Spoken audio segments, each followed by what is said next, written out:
मेरे प्यारे बच्चों, आशा करता हूँ आप सब लोग अपने अपने घर में सकुशल और सुरक्षित हो। आज मैं आप लोगों के लिए लेकर आया हूँ 8वीं कक्षा के हिंदी पाठ्यपुस्तक पल्लव भाग 3 के अंतर्गत पाठ 4 जलाशय के किनारे कुहरी थी। इस कविता की कवि हैं सूर्यकांत त्रिपाठी निराला जी। आओ जाने कवि के बारे में। बच्चों, सूर्यकांत त्रिपाठी निराला जी का जन्म हुआ था 1896 में बंगाल के मेदिनीपुर जिला के अंतर्गत महिषादल नामक स्थान पर। वह हिंदी साहित्य के सायाबाद के प्रतिनिधि कवि हैं। उन्होंने बहुत सी विधाओं में साहित्य की रचना की है, जैसे कविता, कहानी, उपन्यास, जीवनी आदि। उनका कुछ प्रमुख काव्य रचनाएं हैं अनामिका, परिमल, गीतिका, तुलसीदास, बेला, नए पत्ते, अपरा आदि। उन्होंने सामान्य, मतुबाला और माधुरी नामक पत्रिकाओं का भी संपादन किया था। निराला जी का देहावसान हुआ था 1961 में। बच्चों, आओ अब हम कविता को एक बार पढ़ लेते हैं अच्छे से। जलाशय के किनारे कुहरी थी। जलाशय का मतलब तुम लोग समझ रहे हो ना बच्चों? जलाशय का मतलब है पानी से भरे हुए जगह। जलाशय के किनारे कुहरी थी, हरे नीले पत्तों का घेरा था। पानी पर आम की डाल आई हुई, गहरे अंधकार का डेरा था। किनारे सुनसान थे, जुगनू के दल दम के यहाँ वहाँ चमके। वन का परिमल लिए मलय बहा, नारियल के पेड़ हिले क्रम से। तार खड़े ताक रहे थे सबको, पपीहा पुकार रहा था सीपा। सियार बिसरते थे आराम से, उजाला हो गया और तारा सीपा। लहरें उठी थी सरोवर में, तारा चमकता था अंतर में। सूर्यकांत त्रिपाठी निराला। इस कविता में सूर्योदय के आगे की अवस्था का वर्णन किया गया है, बहुत ही सरल और सहज शब्दों में। आओ बच्चों, अब हम पाठ में आए कुछ शब्दों के अर्थ जाने। कोहरी, कोहरी शब्द का अर्थ है कोहरा, कुहासा। जलाशय, जैसे मैंने पहले बोला था, जल से पूर्ण स्थान, जैसे तालाब, सरोवर, पोखर आदि। डेरा का मतलब है रहने का स्थान। जुगनू, जुगनी, खड्डोट, जो अपने शरीर से प्रकाश निकालते हैं, ऐसा एक कीड़ा। परिमल, परिमल का मतलब है सुगंध। मलय, मलय का मतलब तो तुम लोग समझते हो, वायु, पवन, हवा। दम के, चमकने लगा। तार, तार मतलब तार के पेड़। चार, सियार, गिदड़, बिसरते थे, इसका मतलब है घूमते थे। लहर, लहर का मतलब है तरंग।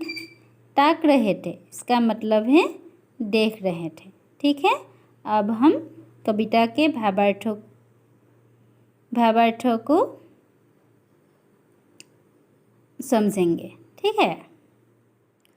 जलाशय के किनारे कुहरी थी, मतलब जलाशय के किनारे कुहासा था। जलाशय के किनारे कुहरी थी, हरे नीले पत्तों का घेरा था। पानी पर आम की डाल आई हुई, गहरे अंधकार का डेरा था। इस पंक्तियों में कवि ने कहा है कि जलाशय के किनारे में कोहरा छाया हुआ था, हरे नीले पत्तों ने घेर रखा था और पानी में आम की डाली लटक रही थी, जिससे चारों तरफ अंधेरा छाया हुआ था। दूसरे सबक को अब हम देखते हैं। किनारे सुनसान थे, जुगनू के दल दमके यहाँ वहाँ समके, वन का परिमल लिए मलय बहा, नारियल के पेड़ हिले क्रम से, तार खड़े ताक रहे थे सबको। इसका मतलब है उस जलाशय का किनारा बिल्कुल सुनसान था, क्योंकि इस कविता में सुबह होने की पहले जो समय है उसका वर्णन किया है। ठीक है। कभी कभी बीच में क्या हुआ था, जुगनू का दल इधर उधर चमक रहे थे और वन के सुगंध लेकर हवा बह रहे थे। वन मतलब आप लोग समझ रहे हो ना, जैसे वन में रहने वाले सभी पेड़ पौधे, फल फूल, इसका जो मिश्रित सुगंध है उसको लेकर हवा बह रहे थे और नारियल के पेड़ अपने क्रम से हिल रहे थे और उस दृश्य को देखकर ऐसा लग रहा था जैसे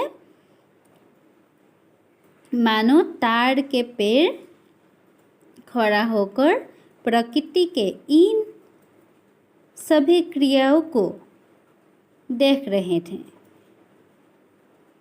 अब देखते हैं तीसरा सबक। पपीहा पुकार रहा था सिपा, पपीहा पुकार रहा था सिपा, सियार बिसरते थे आराम से, उजाला हो गया और तारा सिपा, लहरें उठी थी सरोवर में, तारा चमकता था अंतर में। यहाँ क्या कह रहे हैं कवि ने कह रहा है, पपीहा यानी जो जातक पक्षी हैं, वह पक्षी पेड़ में छिपकर पुकार रहा था। सियार यानी गीदड़ आराम से विचरण कर रहे थे और जब सुबह होने लगा तो तारा छिप गए थे और सरोवर के पानी में जो तरंग उठती थी, तब सरोवर के उस पानी में सूरज के रोशनी पड़ने के कारण मानो ऐसा लग रहा था कि कुछ समय के अंतर में तारा चमक रहा था। इस कविता का सारांश यही है। मैं आशा करता हूँ तुम लोग कविता को अच्छे से समझ रहे हो।